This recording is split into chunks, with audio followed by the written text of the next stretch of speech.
Hi there. I'm here today because it's getting to be Expo season, which is, of course, the greatest part of the year, right? Like, it's pretty much Christmas and then Expo season. That's what you look forward to all year long. My wife actually complains because I'm too hyper and too excited come Expo day, and you've probably seen I'm kind of like that often, so my level of excitement on Expo day is higher than my level of excitement any other day. But I want to talk to you a little bit about going to expos, because some of you have maybe never been to an expo before, and they're awesome. You should definitely go if you get the opportunity.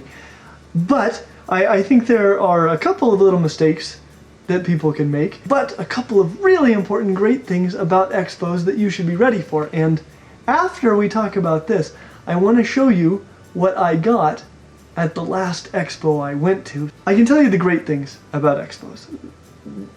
The thing that gets me the most excited is I might see pet reptiles there, things that people are keeping that I have never seen before.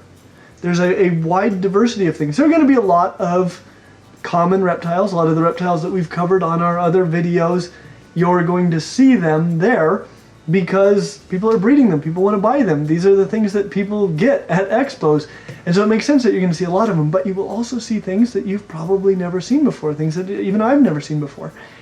And that just sort of opens a new door for me. Also, I get a chance to talk to the breeders, people who are working with them, who are keeping them. I get to establish connections and find out where I might get them in the future should I decide that that is the right pet reptile for me.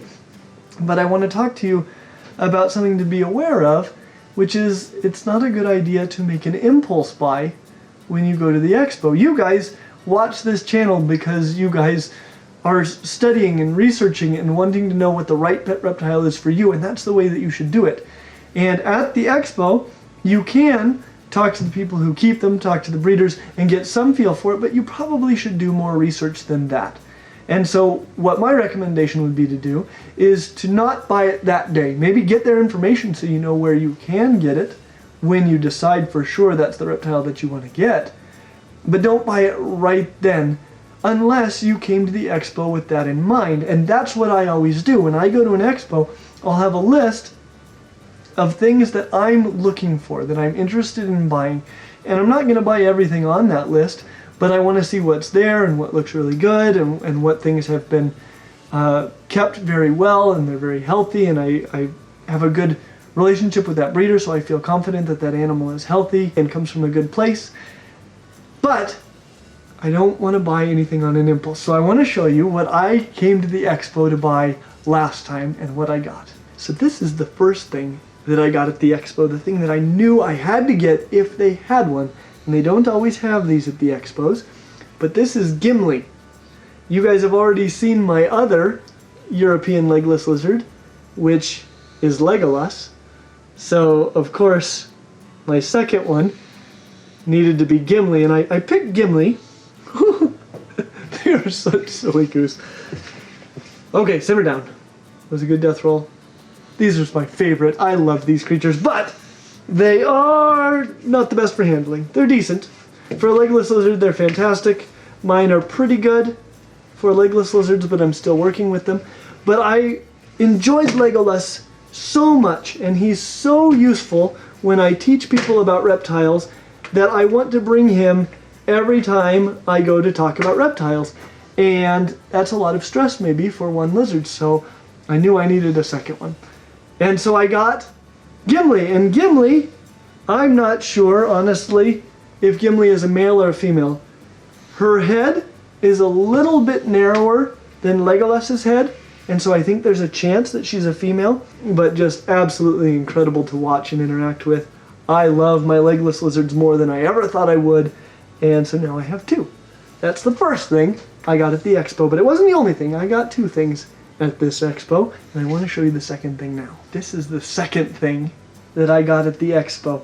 I knew exactly that I wanted a second European legless lizard, but when it came to this creature, what I knew I wanted was a tarantula. I even had a fairly good idea that I wanted a tarantula species that was easy to handle, and I've kept tarantulas before. In fact, A tarantula was one of the pets I've had the longest in my life. I got one when I was 11 years old, and I had her until I was 23, and I moved to Peru, and so that's a long time to have a pet spider. And she was amazing. Her name was Tranch. I loved her, and she was a Chilean rosehair tarantula. And I like them very, very much. And in fact, that was one of the species on my list. And what I got was a Concepcion tarantula, which is a very close relative of the Chilean rosehair. But as I understood it from talking to the breeders, even a little bit mellower than the rosehairs. And I love the rosehairs. And I actually think they're even a little bit prettier, though they're very similar in appearance to the rosehair tarantulas. I do a lot of educating with animals, and up until now, I've just had reptiles to use, and I want to talk about more invertebrates. And I've got some feeder cockroaches and things like that. And I've got hissing cockroaches, which I don't like to feed to things because I think they make great pets. But I wanted to branch out a little bit further, and so I got a tarantula, and I love them. I'm going to pick her up for you.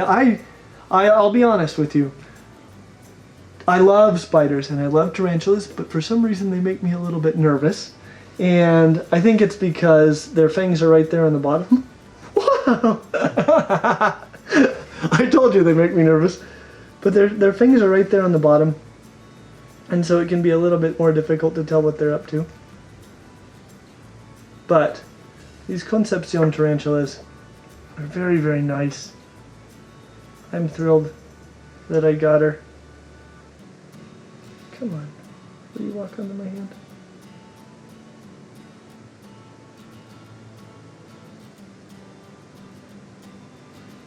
You can tell it makes me nervous. I didn't hold Tranch very much. Tarantulas, I'm sure, take no joy from being handled. They usually just don't know they're being handled. And I don't really take that much joy from handling them, but I have really enjoyed this Concepcion tarantula. And I do handle them quite a bit because I use them for educational shows. And I'm enjoying her a lot. Even though she's not a reptile, we will come back with a lot more information about these after I've got a little bit more experience with them, but I'm loving them. These are the animals that I got at the expo. The European legless lizard, my second one, Gimli, and Concepcion tarantula. I have really enjoyed talking with you about these animals. I hope that you have a great expo season. And as always, like and subscribe, and we hope to see you real soon. Their fangs are right there on the bottom. Wow! I told you they make me nervous.